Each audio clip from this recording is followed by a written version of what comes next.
I'm John Applezon. I got my undergraduate degree at Purdue in exercise physiology, and then I continued on there for my PhD in nutrition science. From there, I did a couple of postdocs, the second one landing me here at Pennington Biomedical, where I've stayed since 2012, so about 13 years.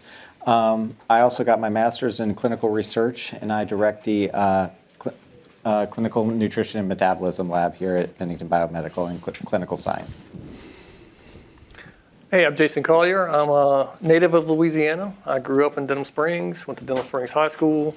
I went to college at LSU, got a degree in biochemistry. And then I went down to New Orleans, got a PhD in biochemistry. Went off to the Duke University Medical Center, where I studied pharmacology and biology. And then I took a faculty position at the University of Tennessee for a couple of years, and then the opportunity to come home and work at the Pennington. Two big, awesome opportunities arose, and of course I took that, and I've been at Pennington for 12 years now. I direct the biology program here. My lab studies the only cell that makes and secretes insulin and how it becomes dysfunctional that leads to type 1 and how that's different from the dysfunction that leads to type 2. So, thank you. Bob Dubin, good morning. I am an endocrinology doctor, and I work at Pennington. I've been here for 2 years. Earlier, I did my training, my endocrinology fellowship at LSU. So I was in Florida practicing regular endocrinology. I focus most of my practice on obesity and type 2 diabetes, as well as other hormone diseases.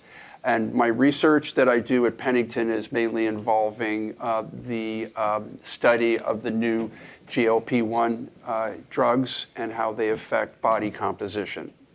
It's good to be here. Thank you. Thanks. My name is Tim Gilbert. I'm also an endocrinologist. I trained med school through LSU New Orleans, did a residency here at Earl K. Long in Baton Rouge when it was still in existence, did my endocrinology fellowship at Ochsner in New Orleans, and was in private practice for about 20 years in Lake Charles, Louisiana. I'm fairly new to Pennington. I started here in November of 2024. My role here at Pennington is we have opened a outpatient endocrinology and diabetes clinic. So we see patients in the general outpatient setting of endocrinology, as well as we tie that in with opportunities for research studies. I also do some advisory work and serve as a research physician on some projects along the way as well. And thank y'all for having me. You come on in.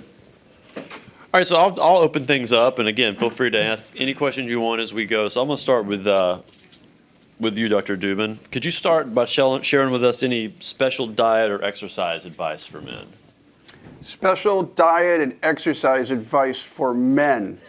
The best diet is the one you can maintain, right? So the most important question when it comes to the best diet for you is, what are you trying to accomplish, right? Do you want to lose weight? Do you want to improve your heart? Do you want to improve your mental function? Do you want to break the microphone? So there's no one size that fits all, right? It really depends on what you want to accomplish. And everybody knows the different types of diet that are out there. We were talking a lot in the previous session about time-restricted feeding, intermittent fasting. And the problem that has occurred within the science of dieting and so forth is there's so many fad diets out there, right?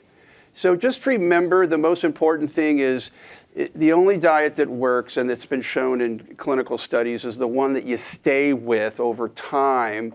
And don't forget the basics to dieting. It's the same stuff your mom taught you when you were a toddler, right? Fruits and vegetables, and don't overeat. Basic stuff. That's what I would recommend. Okay, any questions? Yeah, so related to sodium, my understanding is, really shoot for not more than 1.5 grams if you have to, maybe up to 2.3 grams of sodium a day. We live in Louisiana. We sweat a lot. Active people especially are gonna sweat a lot. So sometimes I'm conflicted about going above 3 grams a day, where it's like I feel like I need this, but I'm also concerned about being well above those guidelines. So general recommendations for everyone. Do you have high blood pressure? No, Do you have any health problems? not really. Take it away, guys. So I think if you work in a plant and you are sweating for 10 hours a day, you will need most likely more sodium than that. That would be a thing. But if you are sitting in an office and you're doing physical activity for 45 minutes a day, you don't need to increase your sodium intake above the recommendations, if that makes sense. Like if in at 3,000 milligrams as a healthy individual, I'm not, you're not concerned. But if you're not out there sweating for 10 hours a day, it's not in my mind necessary. I don't know what you guys think. And I'm just going to say, since Dr. Dubin's done some work and maybe from Florida, the whole Gatorade studies were done in Florida. Yeah. And so Go they were Gators. looking at what came out Yep. in sweat. What were you losing? And part of Yep. that replenishment of potassium and other sodium Yep. and magnesium and things were studied of what was that loss. And so a lot of these Gatorade, Powerade, et cetera drinks, Gatorade's not paying me to say this, but if they want to, I'm open to it. Take advantage of that. If you feel like you're doing an excess amount of sweating, Yep. grab one of those drinks and you'll most likely be good. But what about just like a bag of chips, like for sodium No. levels? No. Okay. No.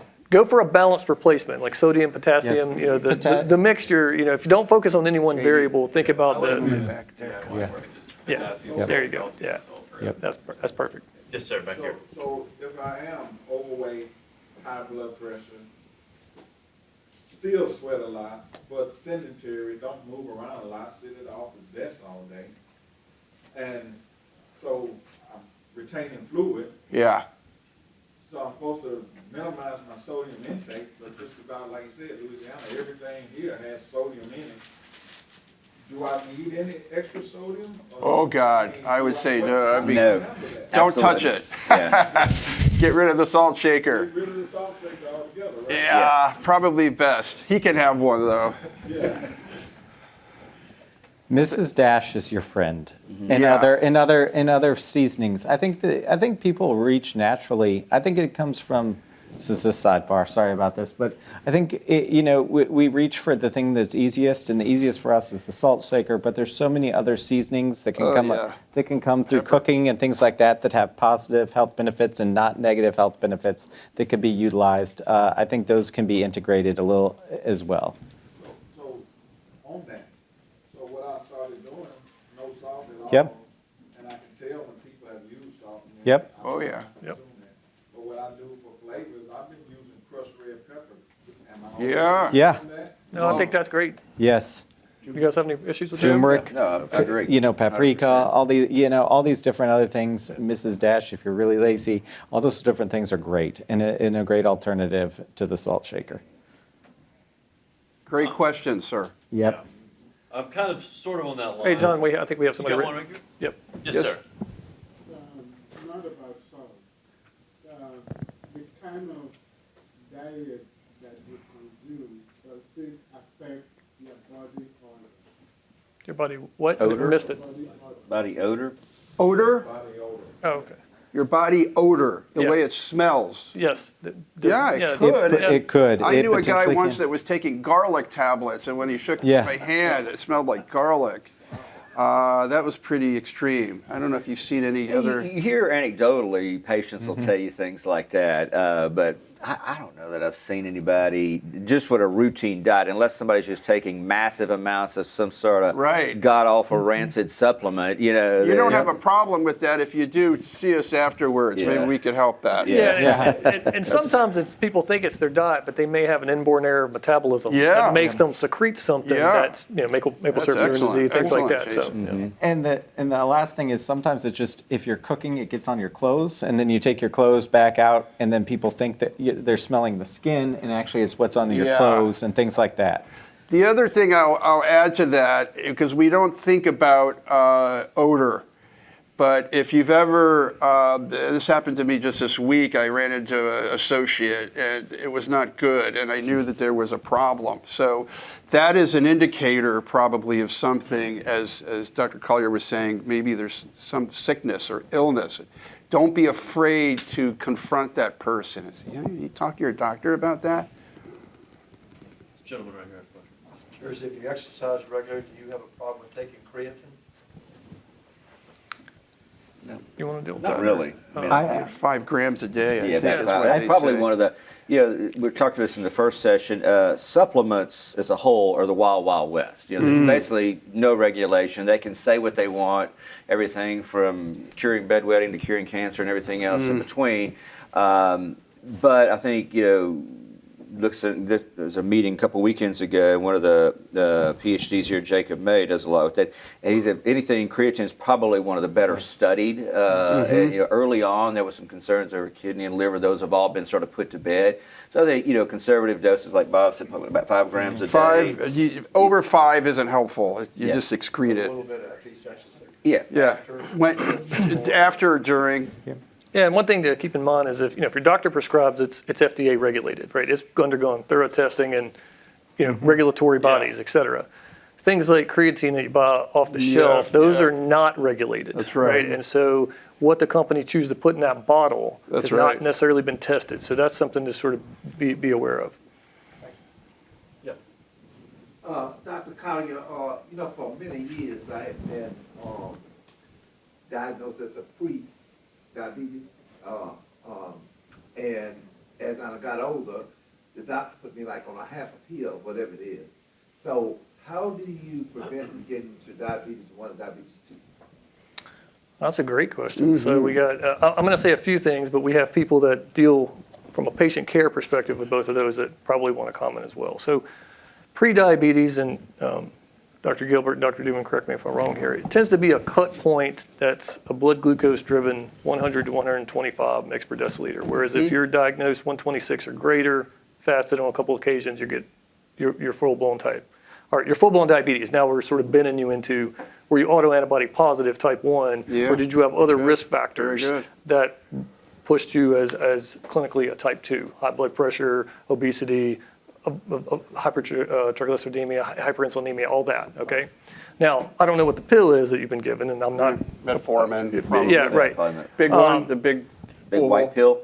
Yes, I hate to take half of it. Yeah, metformin. It's probably an insulin sensitizer, yeah. Yep. So your question was what? How do you distinguish between type 1 or type 2? Well, what I'm concerned about is like you've been borderline for, let's say, 10 years. Yeah. And now the numbers has come up. And so they say, well, Yeah. let me give you a half, like, Right. go forward. Oh, yeah. So how do you help to prevent Yeah. to 1 or 2? Yep. Okay, well, one, you're going to want to make sure your blood tests are checking for autoantibodies. So if you're autoantibody negative, you're unlikely to be type 1, all right? Yep.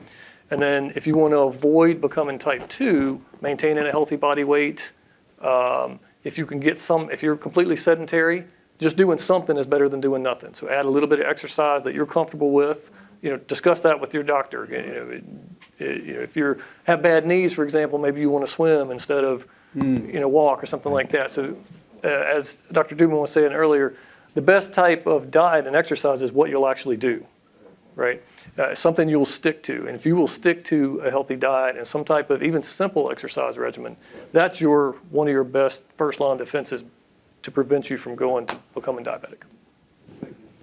Yeah. If we could, the diabetes prevention program was a big study that we did here looking at how to lower the risk from what you're talking about for type 2 diabetes. And it was a 7% weight loss. So weight drives the process in most patients with type 2 diabetes. Now, if you have a family history and you're not large, then you need to talk to your doctor because you might have a little bit different variety of diabetes that could use some other treatment, right? Would you agree? Yeah. But, I mean, pre-diabetes, early type 2 diabetes, is sort of a continuum. We have to draw the line in Exactly. the sand somewhere. It's all a process of insulin resistance, vascular inflammatory, usually driving high blood pressure, hyperlipidemia is all in that mix. So it's just kind of somewhere we definitively have to draw the line. But as Bob said, sometimes when we frequently use meds like metformin or other meds that were traditionally diabetes meds as more preventative now to improve insulin sensitivity, keep the blood sugars more normal, et cetera. But like I said, diet and exercise are really going to be the key. Yep.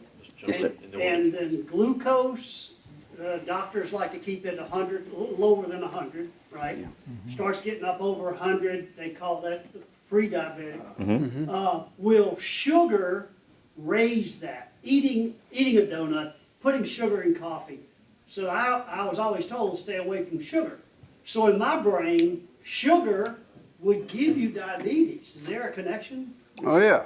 That's what diabetes is. Diabetes mellitus, sweet urine, right? In the old days, they used to taste the urine. You're glad we don't have to do that anymore.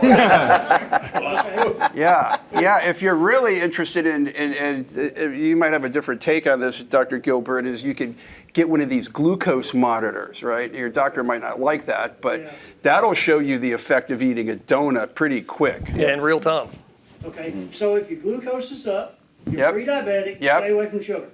And simple carbs, because I mean, really not a lot different between a piece of white bread and sugar. I mean, you think about sugar, but I tell patients, if it's white, it's poison. If we're talking in the diabetes world, white rice, Yeah. white potatoes. Now, Yeah. there's some studies that say, okay, your chances of developing diabetes are greater if you fry a potato versus eat a baked potato, which I think there's some recent legitimacy to that. But bottom line is, things that are white, that are more processed, are going to drive your sugar up, and it may be, piece of white bread just as much so as a donut. Yeah, That's a carb, and That's a carb carb. turn into a sugar. yeah, carbs gonna.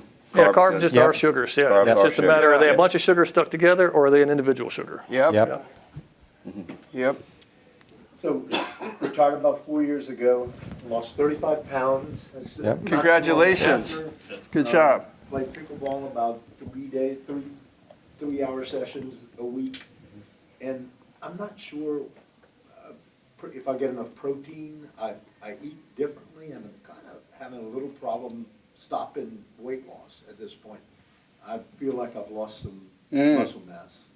And protein supplements versus, can you speak to that, versus eating enough real protein from food? I mean, I think if you can get protein from food sources, that's always better than if you have to take a supplement, Yep. right? And the reason is, if you take a whey protein supplement, that's sometimes just peptides, but it doesn't have the nutrients and any of the other essential components that, say, eggs will have, right? So if you can get your protein source from real food, that is always preferred.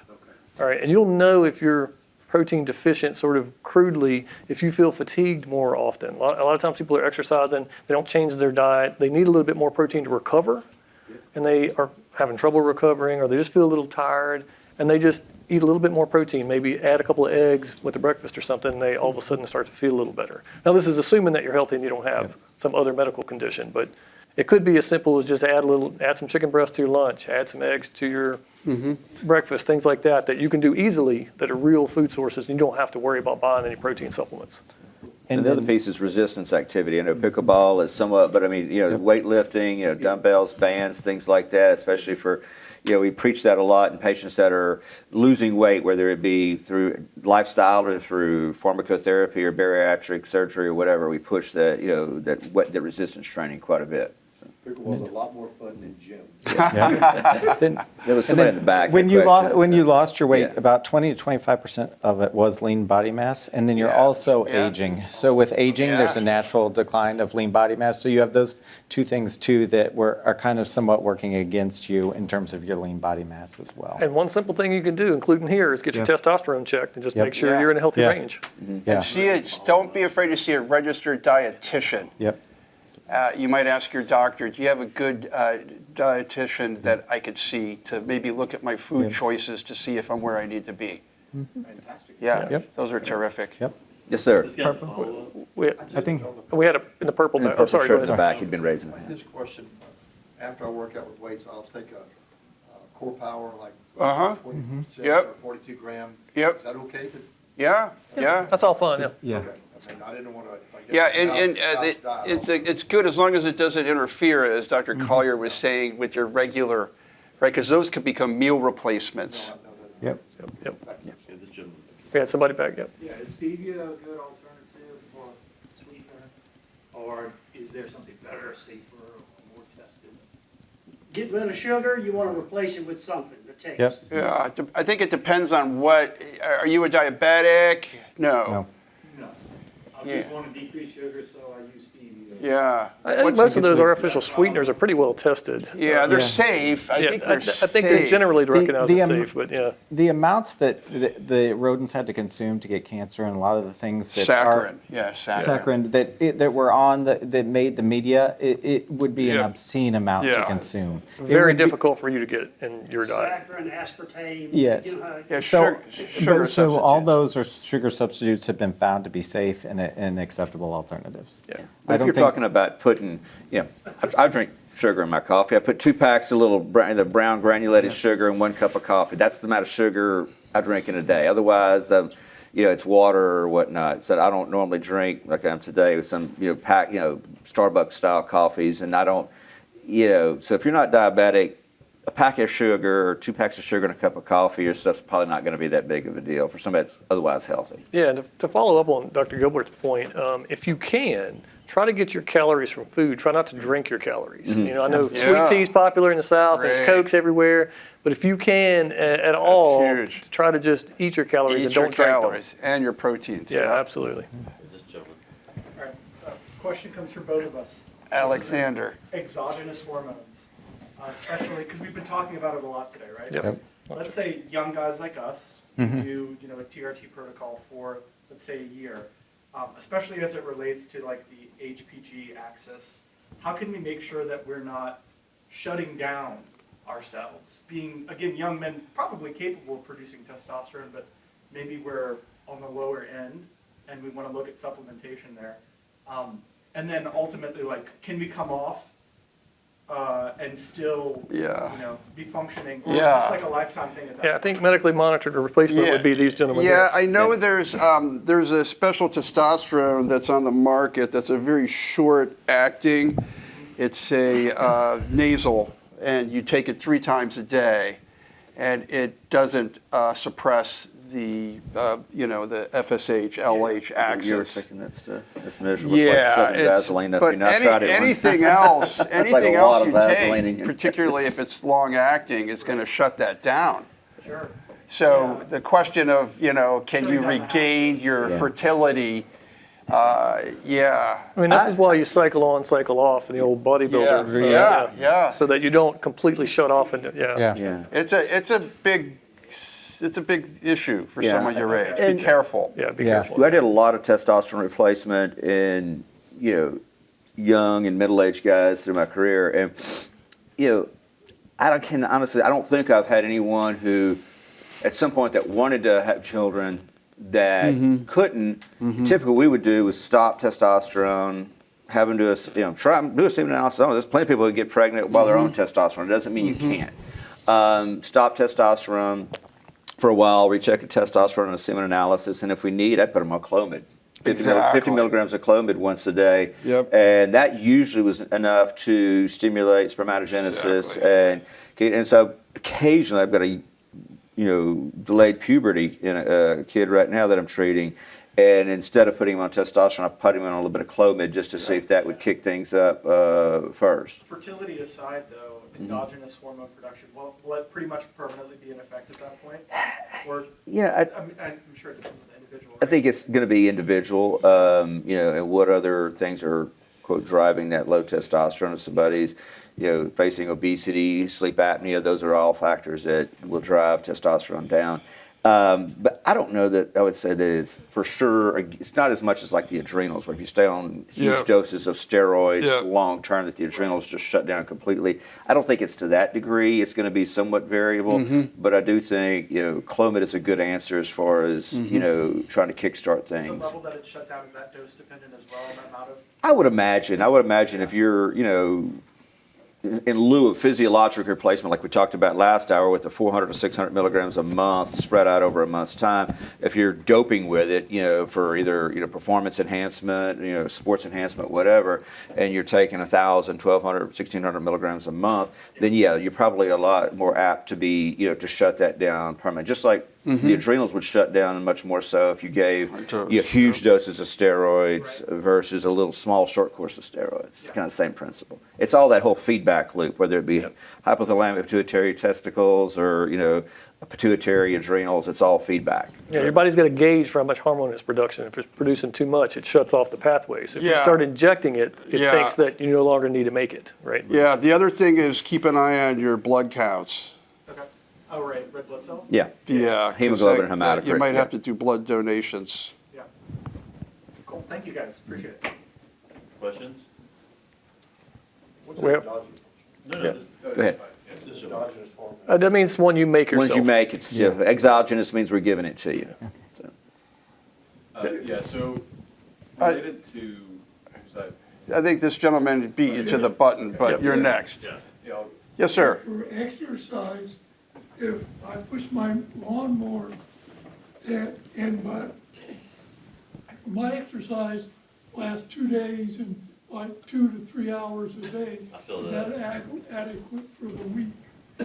Mowing the lawn. They say try to get 150 minutes a week, and you could break that up. Yep. 20 minutes a day, right? Yeah. 30 minutes a day. Yeah, but if I'm trying to mow my grass and trim, I think if you ask most exercise physiologists, they'll tell you not to include labor within that, right? Right. I don't know If specifically. you could do stuff a couple more days, that'd be positive. I think it's great because I think that's one of the problems now is men don't do as much yard work. I mean, to be sex specific, in the historical times, men don't do as much yard work, and then the women don't do as much chores and house cleaning. And there has been studies, correlational studies, suggesting that it has affected a lot of different health outcomes. And then, but I think it's a great start, and I would never tell someone not to mow, but I would try to increase your walking and do a few things a few additional days. Yeah, if you could go on a couple 30-minute walks, 20, 30-minute walks in addition to your Yeah, lawn care, that would be exactly. ideal. On the days that you're not doing it. Yeah. because in Louisiana, yeah, I do, my clothes are totally wet. Oh, Oh, absolutely. yeah. Oh, yeah. And sir, are you doing any resistance exercises? Well, I'm pushing the mower. Yep. I don't know if that's a resistance, but it may, but you might get some dumbbells or some bands. Yep. Do some And- push-ups, Yeah, because that's important for, lean mass loss. You don't want to lose your muscle mass that you have. Y'all are breaking up like minutes per week recommended. So cardio versus weights versus like what's the breakdown there? Like I think Good they question. usually just say 150 minutes a week, so that's 30 Minimum. minutes, 5 days a week, weekends off, right? You don't have to be absolutely specific on that, but just try to do something every day. You look like you're in pretty decent shape. Is it moderate intensity activity Yeah. where you cannot hold an average conversation like we're Yeah. holding now? Yeah. You want Right. to be at a level. I tell patients all the time, go walk, but not walk where you're stopping at every neighbor's yard and smelling the flowers and chit chatting. Right. You want to be at a pace where it's not comfortable for you to hold a conversation, whether that's walking or whether that's lifting weights or a combination thereof, whatever you make that out to be. Yeah. someone back here. Oh, could you just consider that 30 minutes of intimacy 5 times a day with your wife? Good exercise? It's up there, yeah, it's not bad. Yeah, Yeah, just make sure you have the right heart health and, yeah. Caution with Viagra. yeah, This is good men's stuff. You're not That's right. feeling out of place, are you? okay, just jumping over here. yeah. I'm just curious on fiber. So I eat over 3,000 calories a day, and getting 90% of your calories from plants with that many calories leads to 80, 85 grams of fiber a day is what I'm finding. Is that too much fiber if your gut can tolerate that, your digestive system can tolerate that? Or I've seen some, I've seen some. There's no- pages that, like, Yeah. above 70 If you're grams. tolerating it, Yep. you're okay. Yep. Okay. Just listen to your body, right? You'll know what's right and what's wrong. And then that minimum ideal is like 35 grams Yeah. most days, at least. At least, yep. Okay. Yes, sir. We got on to exercise. My biggest fear as you get older is losing muscle mass. Mm-hmm. Other than working out with weights, is there anything else you'd recommend that you should do? Just sufficient protein, resistance training, talk to your doctor about getting a testosterone check. Testosterone level, and we talked either earlier this session or last session about testosterone replacement. Used to be sort of a taboo thing. Now it's become very commonplace, and unless you have a history of prostate cancer, a personal history of prostate cancer, such as probably Thanks, guys. a very safe thing. It's about we talk about life, and not just quantity of life but quality of life. So we want to add life to your years, not necessarily just years to your life. Although most studies show that appropriately dosed and appropriately treated, if you give testosterone to patients that are older, that are having issues with losing muscle mass, whatever, it tends to decrease comorbidities like falls, increases bone density, decreases risk of falls, decreases risk of fracture. And we know how many people you know in your life that have had a fall, had a fracture, and that's the beginning of the end. And so there was a huge VA study that looked at testosterone in older gentlemen and showed decreased falls, decreased fracture, and actually a decreased morbidity long term. It's just following your PSA. If you're on it, follow PSA, follow blood count, that sort of thing. Yeah. Yes, sir. Normal range of testosterone, if you got a test. Yeah, so it's all over the place. I wish they did a better job of spelling it out, because really it's about 240 up to about 870. Now it's so wide, but if the 25-year-old linebacker for LSU comes in and he's got a 250, 270, technically is he low? No, but he's low because he's low for his age and his health. But if somebody who's 100 pounds overweight's got heart disease and COPD comes in and they're 65 or 70 and they're 300, are they low? Probably not. So it's really gauging it to the person. And I always say I try to treat to age appropriate ranges. I'm not scared of treating somebody with a level of 300 in the low 300s if they're otherwise young and healthy, and I feel like they really should be in the 600s. My answer to them is, hey, your gas tank's on half full. Yeah, let's fill it up. But there again, other patients. Age 60, and you're in good shape. Like I think you easily could be 500s. Give or take what your thoughts are. A healthy 60-year-old. The caveats are that not everybody has his opinion. A lot of people will, particularly like the societies, the Endocrine Society and all those, basically say stay in normal range. They don't recommend age specificity. But I agree with Dr. Gilbert. Because you're personalizing it, right? The other thing is before you get treated, in some people, you want to look at the free testosterone, because in patients, if they're obese or older patients, they can have problems with the protein that carries the testosterone around, and that doesn't tell you the whole picture. So you get a free testosterone, and if in doubt, get an endocrinologist like Dr. Gilbert. He'll take care of you. And we'll, yeah, sure. Coming back to exercise and keeping balance between cardio and resistance, is there any balance?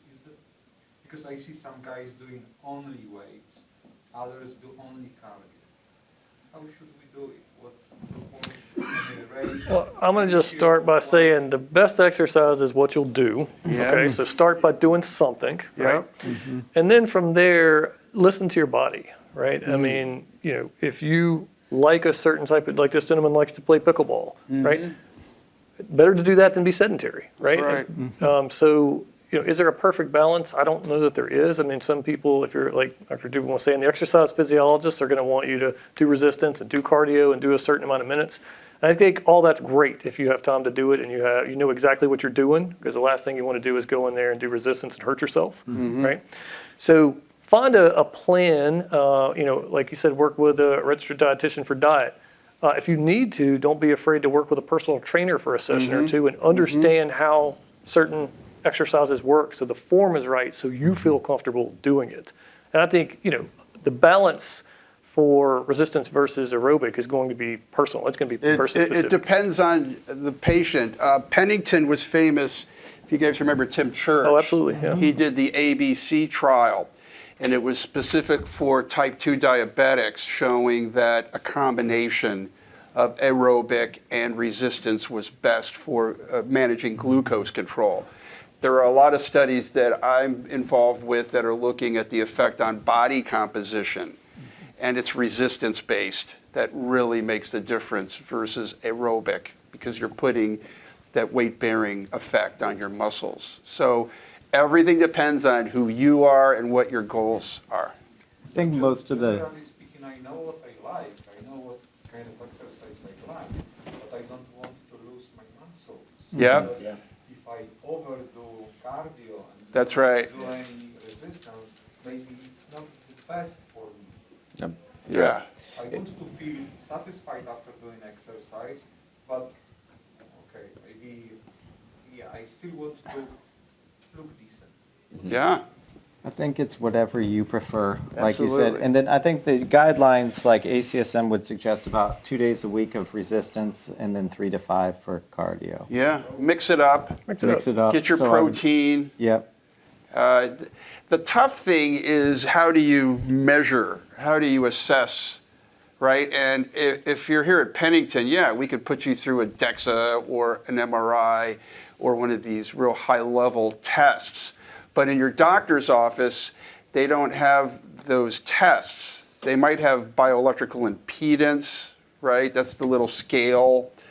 Sometimes that could be helpful, or just a waist circumference, or just measuring your body parts, right? Your biceps and stuff like that. So it sounds like you might be a good candidate to see a specialist to really guide you in your journey. I've been to Pennington for too many years. You've been to Pennington, so you should get a job here. And He does have a job here. he does have a He job. works here. He works here. He's cheating. Yeah. He's cheating. No, I'm serious, I don't know where to go. What area do you work at for Pennington? Pardon? What area are you working in for Pennington? Genomics purpose. Genomics. Wow. There's somebody back here, yes, sir. Just a quick question, going back to the testosterone Mhm. issue. Does a prostatectomy impact an individual's testosterone level? No.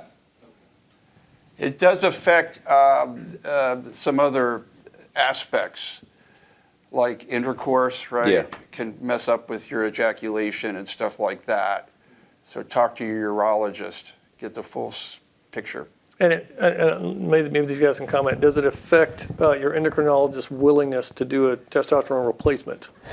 It shouldn't, unless, particularly, unless you've had, the reason for the prostatectomy. If you've had prostate cancer, especially in proximity in the last few years, I'm a little bit more apprehensive, although I have plenty of patients that have had prostatectomies for prostate cancer that once they get a year or two out, in conjunction with me, with talking to the urologist, we will start them back on a little bit of testosterone. Definitely. I've had guys that say, look, if I can't get back on testosterone, I might as well just, crawl under the bridge and not come out. Seriously, it's that big of an impact to some people. Other people, like Bob said, don't really notice it that much. They have low testosterone, it doesn't bother them. If somebody had a prostate resection for just an enlarged prostate or BPH, if that's under control now, then yes, I think it's okay. They're, again, talking with their urologist. But having a prostatectomy can affect some things from a sexual standpoint, but should not necessarily just, frankly, lower your testosterone level. The other thing to keep in mind is that testosterone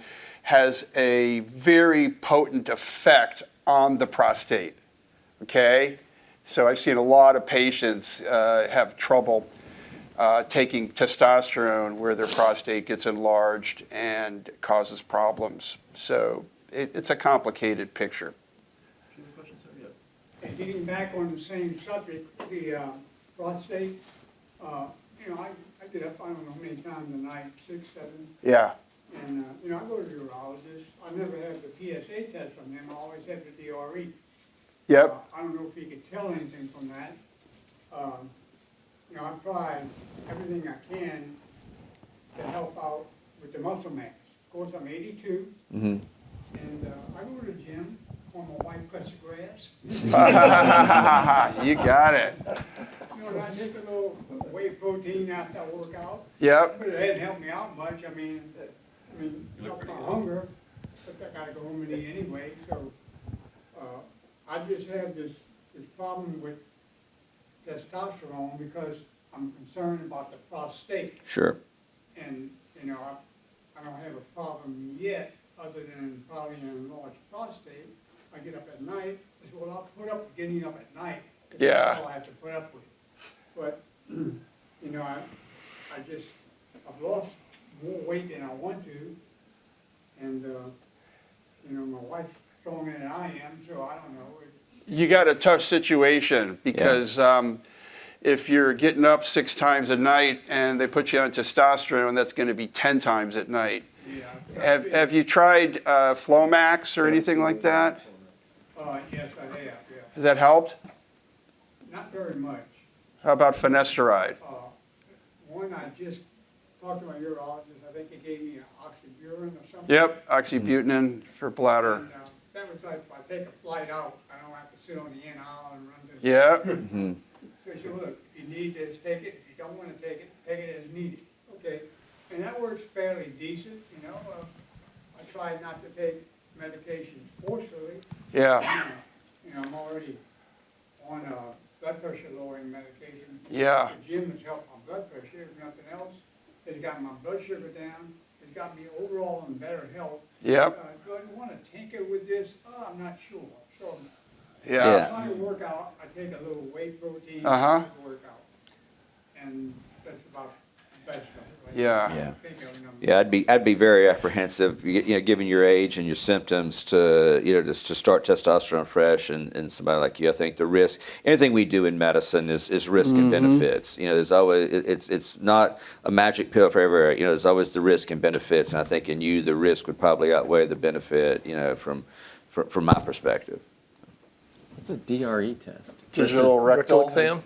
Oh. Yeah, I think you look like you're doing pretty good, and you might just leave well enough alone. And I mean, if I was 82. One additional question. I can't understand this. This happened 3 weeks ago, 4 weeks ago. You know, I tried to get out of bed, make my normal run to the bathroom. It was like probably my last run because it was getting late in the morning. And all of a sudden, I just got this dizzy spell. I couldn't even stand up. Yeah. Your blood pressure medicine, what do you take? I take amlodipine and Coreg. Yeah. But you know, I don't normally get that. I've been taking that for years. You don't take Viagra, do you? Nope. Yeah. No, I mean, I've tried Viagra, thinking it would help me out. I said, no. Well, Yeah, you might keep a little glass of water at the bedside and maybe have a couple sips so that, I know that's not going to help your urinating, but if the dizziness continues, you should, you know, have it checked out because you don't want to fall. I'm kind of thinking inner ear obstacle type problem, because I could look up, look down, and I'll be dizzy. Yeah. And this was the problem when I laid my head off, pulled my head off the pillow. Oh. I had to change the position of my body. Oh, you mean you're spinning? Yeah. That might be an inner ear. That could be benign meclizine. positional You could use vertigo. meclizine. Yeah. Because that, That's an inner ear. That sounds like it might be BPH, BPV. Yeah, that's a good one to talk to your primary care about. It might be an inner ear problem. Got a lot there, but Would you yeah. guys recommend seeing an ENT for that? Usually, yeah. ENT is a good starting point. They can kind of, a lot of times you can go different places where you can readjust. They call it readjusting the crystals. If you get somebody that knows what they're doing, they'll do some exercises. Hall Pike, Yeah, some of the some physical therapists can do it, some chiropractors can do it, and that works a lot of the times. Yep. It works a lot of the time. Got a question real quick? Yeah. Yes, sir. So second bout, so this is not only a men's thing, but second bout of sciatica. Mm-hmm. And, yeah. Went to a PT, gave me great exercises. It was about a year ago, and I'm kind of having a bout again right now with it. But so, and I use those exercises every time before I play or before I go to the gym.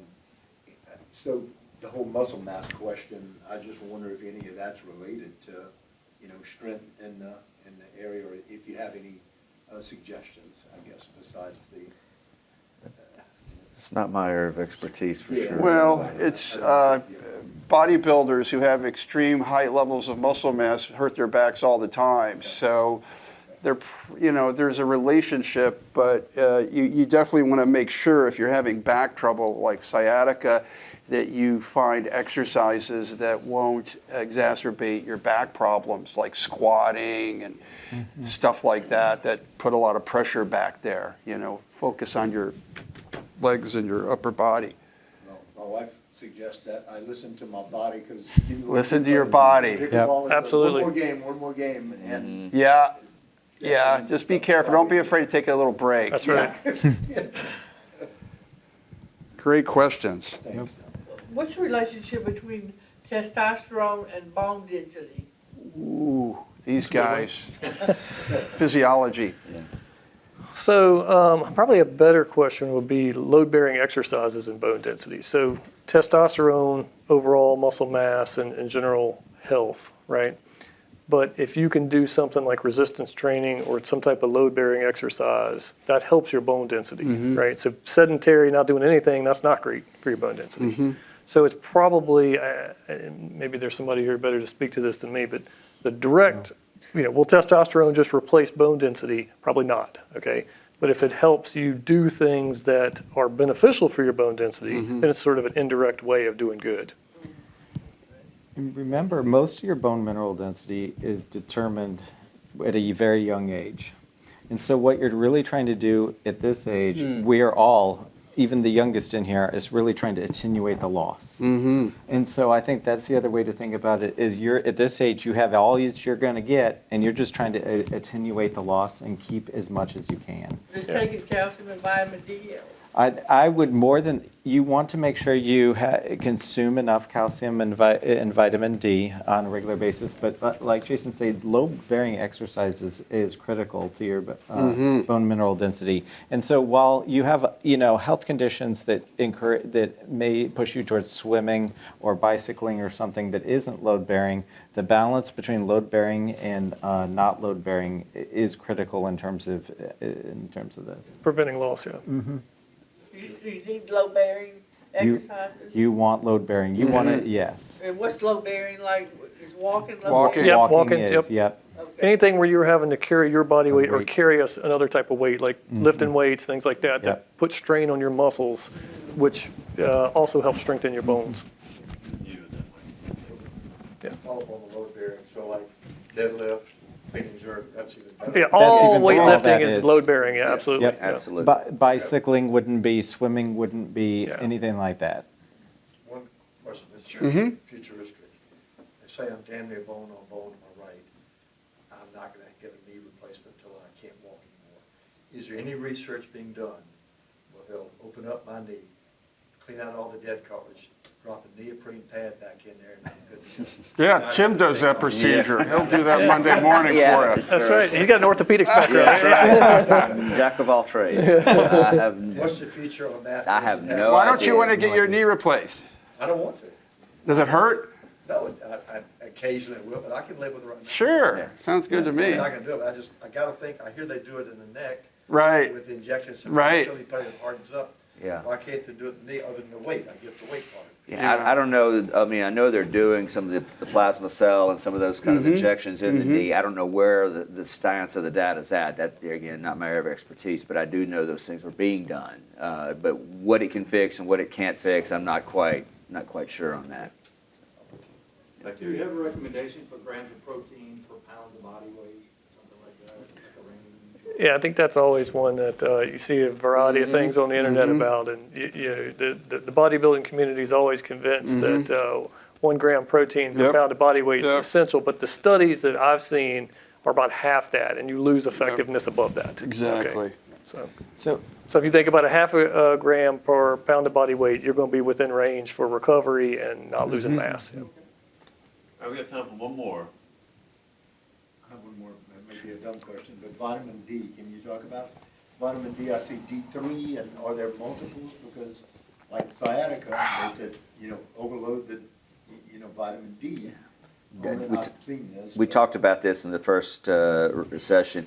Vitamin D is one of the 4 fat-soluble vitamins that you can become toxic with. I've seen vitamin D toxicity. It will land you in the hospital. And so probably for maintenance, if somebody has a low vitamin D, i.e. vitamin D less than 30 or less than 15 even, it will do like 10,000 units a day for 3 months. But then once their level is above 30, typically 1,000 to 2,000 units a day, in my opinion, is about all you need. These things that, we were talking, previously up until this vitamin craze, you couldn't get more than about 500 units or 1,000 units at a time. Now you can get 10,000 units of D3 per pill over the counter or on the internet. And these patients think that, more is better. If a little bit's good, then more is better.